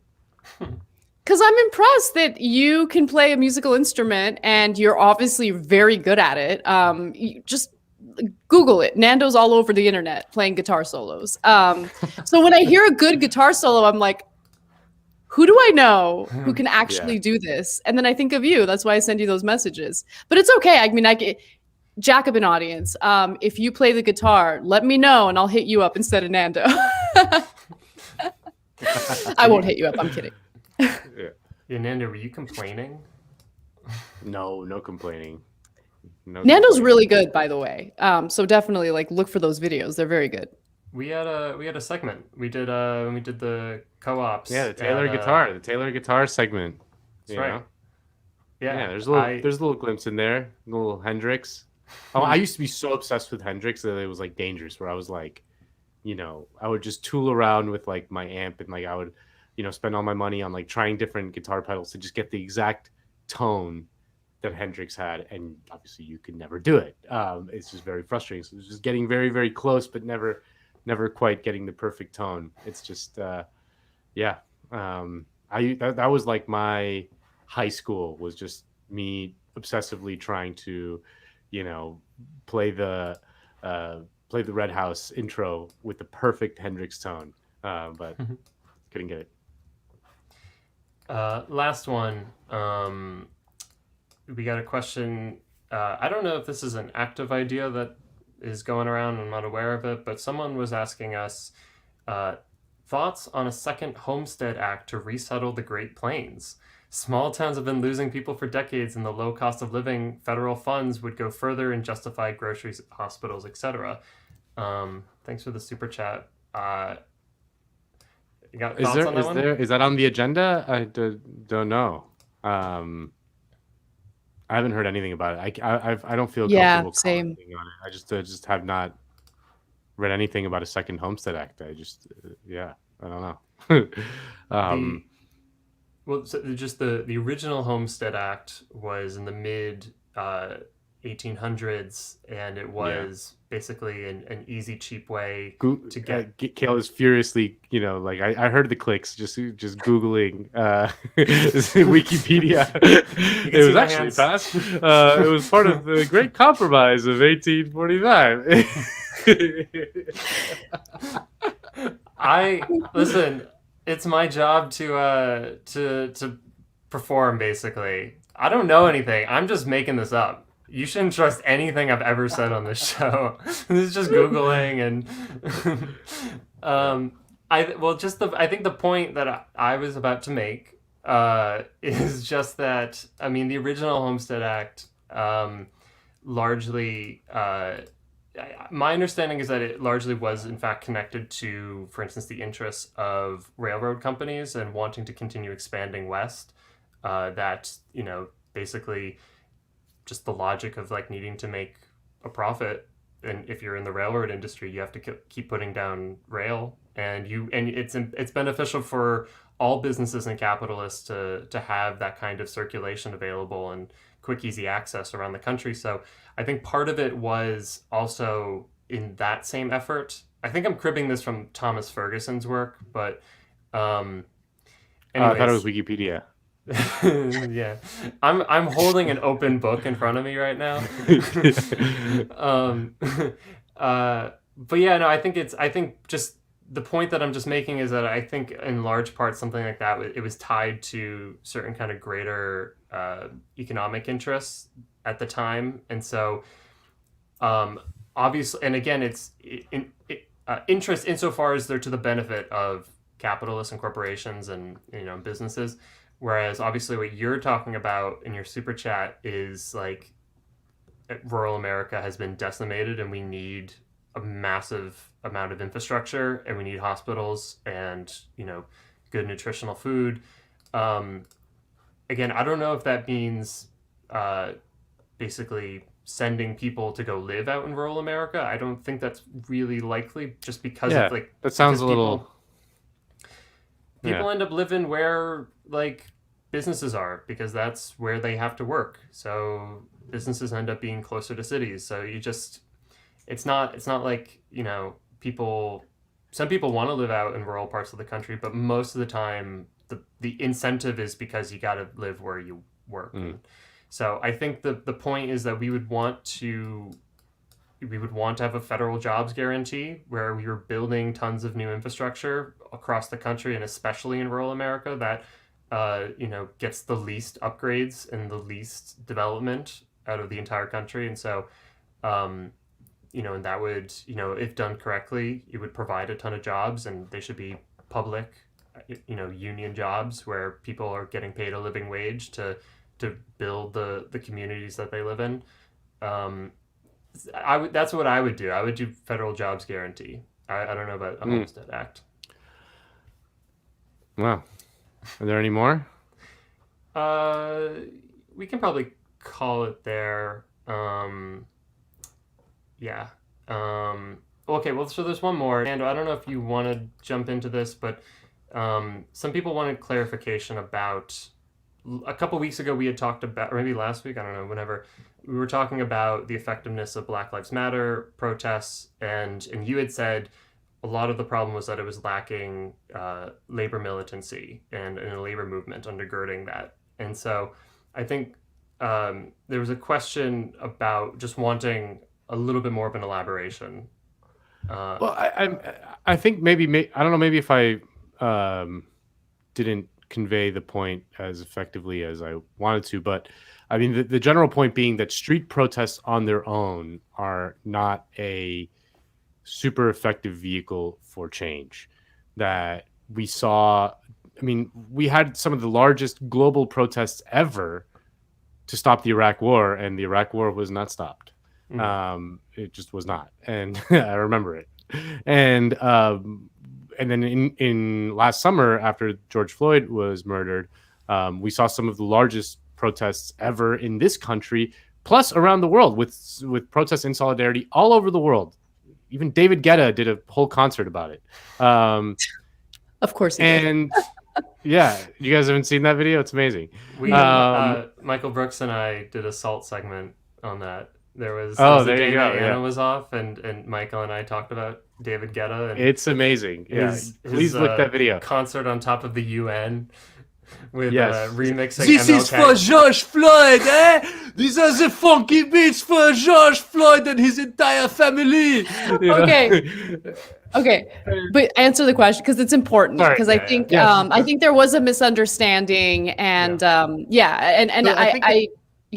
ahead. I think the caller in majority report either I didn't convey the point effectively, or she misunderstood my point and conveyed it ineffectively to Sam and Emma. But I'm saying that street protests on their own are just a not very effective vehicle for change, in that we have the evidence from the George Floyd protests, and that there's been some little reforms here and there, but nothing really major. There's been no transformative political reforms in the wake of the George Floyd protests, which, again, I remind people were the largest in the history of the United States in terms of like number of people out in the streets and sustained, mass gatherings on the streets in the middle of a pandemic. Like it was really remarkable in that sense. Because if you don't couple the street protests with a powerful and militant labor movement, you will not get the change. It's those twin forces working together are what gets the change. And I think that, the perfect example, the one we talk about a lot, is the civil rights movement, right? Which we all know about, and they've kind of been codified in the American consciousness, in the sort of mainstream understanding of the civil rights movement. We know about the Montgomery bus boycott. We know about Rosa Parks. We know about, the marches, the March on Washington, all that stuff we know about. But what is not discussed as much, and is very much a very real part of that era, and that it was a critical aspect in the actual laws that were passed, were that it was undergirded and supported by a much more powerful labor movement than the one we have now. The labor movement in the United States, the crusty old, AFL-CIO and all these, the giant, the Teamsters, crusty as they can be, all supported civil rights, and were active in lobbying and pressuring the political actors, especially the senators at the time, to pass civil rights. And this was true for a long, long time. It wasn't like a new thing that had just happened in the 1960s. So it was those twin forces of the sort of big street demonstrations, which raise consciousness and do all those things and get, make the news and things like that, with a sustained and powerful labor movement like we had in the United States in the middle of the 20th century. That's when you start to see real reforms.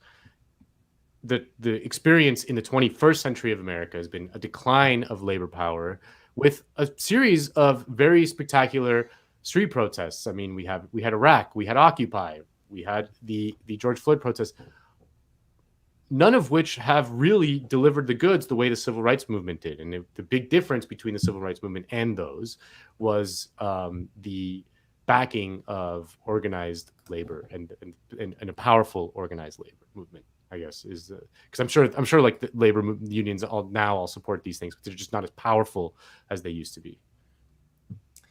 Yeah, I mean, I think just to put one last point on this, I mean, the basic calculation is this, that if you just want symbolic victories, if you just want names changed, if you just want recognition, if you just want different faces in the same structures that reproduce horrible inequities, you can get that without much of a fight. It still will probably be a fight. And you do see a lot of people who spend a lot of their lives working on these issues. And, so it's not necessarily even easy. But the thing is that, like, if you want to touch money, if you want to touch resources, if you want to touch budgets and where do our resources go? Do they go towards people's economic needs, to their social needs? Or do they, continue to, wind up in the pockets of corporations and capitalists?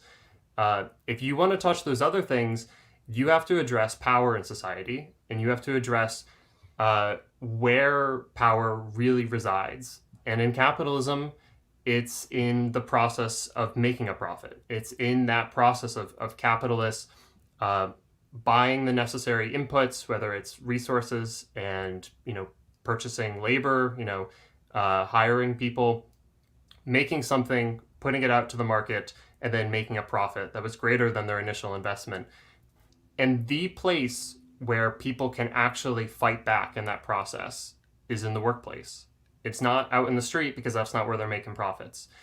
Doing street demonstrations is necessary, I think. It's not just like useful. It is useful, but it's also, I think, necessary, because it's a means of showcasing, that we are here for a fight, that we have these demands, and it brings people closer to our side. We rally our side typically with demonstrations and rallies and protests, but fundamentally, what we need to be focused on is where are the sites of power within capitalism, because the government is largely going to do what's in the interests of corporations.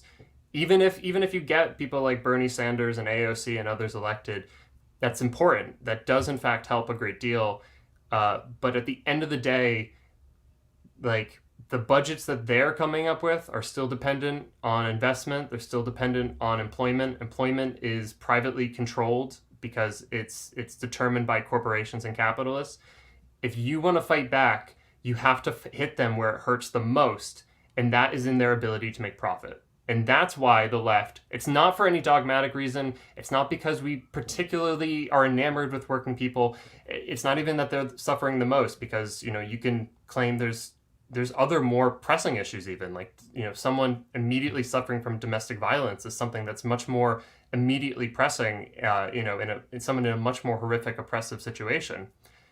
But fundamentally, the strategy that's come out of the left over the last 150 years is that if you want to take on power, you have to hit profits. And you do that within the workplace by working people. And the way you get working people to have the power to fight back is through building unions and working class political associations and working class parties. And so that's why we say you have to focus on labor. It's not because there's something, again, I'm not going to repeat myself, but that's the central thing. And even when you have all these ingredients, you still sometimes fail, because that's how powerful capitalists are and how capitalism as an actual real system is. So the best we can do is fight, and we have to fight hard, and we have to rebuild the labor movement, because that's the only chance we have to get any of what we're demanding right now. Well, that's a good place to end it. All right, I'll let you guys close it out. Thank you both. All righty. All right, everyone. Thank you for watching. Next week, we are taking a little bit of a break. So we're not going to have a show next Saturday, but we'll be back the following Saturday with a new episode. But it's a good opportunity to catch up on maybe some of the older episodes that you missed. Definitely check out the Jacobin show, which is absolutely fantastic. And yeah, we'll definitely see you guys soon. It'll fly by. Nando, any final words before we go? I'll miss you on Saturday. Me too. We're going on a bit of a spring break, but we'll be back ready, better than ever. Definitely. All right, guys, enjoy your weekend. Thank you for watching, and we'll see you soon. Bye-bye.